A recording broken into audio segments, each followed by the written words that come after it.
dito yung hindi po na kinakaya ng Bataan General Hospital dahil sa dami ng pasyente at yung mga napupunta sa ating mga private hospitals.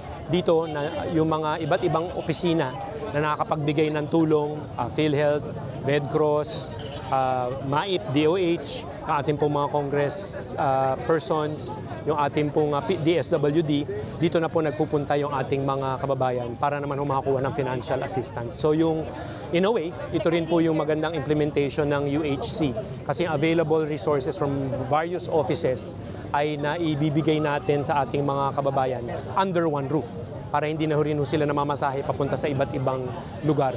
So the President of course instructed us to make sure na from our tertiary hospital, sana ito rin po yung maging magandang practice natin sa primary healthcare unit, sa ating mga RHUs, sa ating mga barangay health stations.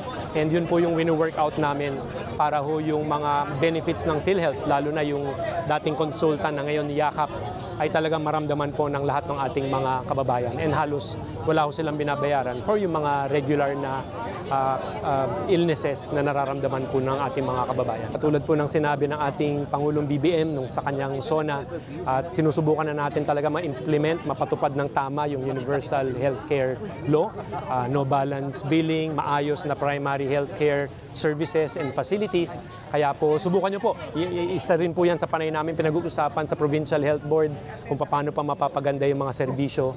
Siyempre yung mga sakit na pangkaraniwan sa primary healthcare, yung mas malala dito po sa BGH or sa iba po nating mga private hospitals and of course our district hospitals. Kaya salamat po sa suporta, magtulungan po tayo.